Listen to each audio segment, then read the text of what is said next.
ಓಂ ಸಾಯಿರಾಮ್.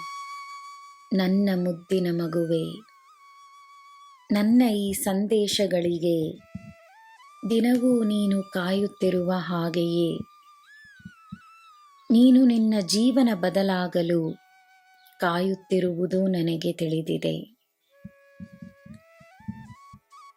ನಿನ್ನಲ್ಲಿ ಮಲಗಿಕೊಂಡಿರುವ ನಿನ್ನ ನಿಜವಾದ ಶಕ್ತಿಯನ್ನು ಎಬ್ಬಿಸಿ ನಿನಗೆ ನೀನು ಯಾರೆಂದು ತೋರಿಸಿ ನಿನ್ನ ಜೀವನವನ್ನು ಹೊಸದಾದ ದಿಶೆಯಲ್ಲಿ ತೆಗೆದುಕೊಂಡು ಹೋಗಲೆಂದೇ ನಾನು ಬಂದಿದ್ದೇನೆ.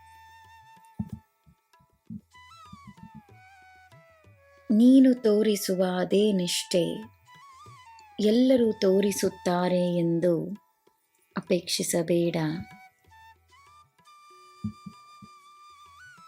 ನಿನಗೆ ಏನು ಸ್ವೀಕಾರ, ಏನು ಸ್ವೀಕಾರವಿಲ್ಲವೆಂಬುದನ್ನು ಸ್ಪಷ್ಟವಾಗಿ ವ್ಯಕ್ತಪಡಿಸು.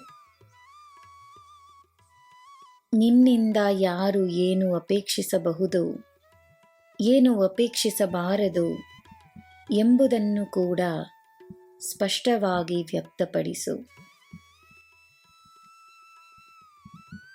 ನೋವಿನ ಮೂಲ ಕಾರಣ ಅಪೇಕ್ಷೆಗಳೆಂದು ನಿನಗೆ ತಿಳಿದಿದೆ.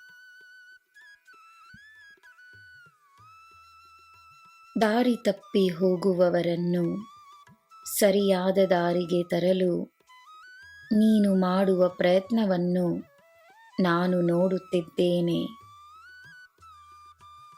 ನೀನು ಮಾಡುತ್ತಿರುವುದು ಒಂದು ಗುರುವಿನ ಕರ್ತವ್ಯ.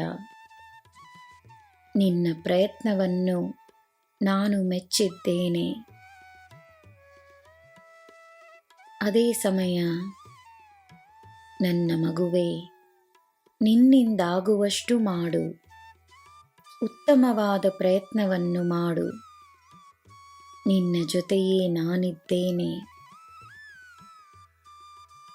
ನೀನು ಮಾಡಬೇಕಾದ ಮಾರ್ಗದರ್ಶನ ಏನೆನ್ನುವ ಮಾರ್ಗದರ್ಶನವನ್ನು ನಾನು ಮಾಡುತ್ತಿದ್ದೇನೆ. ನಿನ್ನ ಗುರು ನಿನ್ನಲ್ಲಿಯೇ ಒಂದಾಗಿದ್ದೇನೆ. ನಿನ್ನ ಮನಸ್ಸಿನ ಗೊಂದಲಗಳು ದೂರವಾಗುತ್ತವೆ. ಚಿಂತಿಸಬೇಡ. ನಿನಗೆ ಎಲ್ಲ ಶುಭವೇ. ಜೈ ಸಾಯಿರಾಮ್.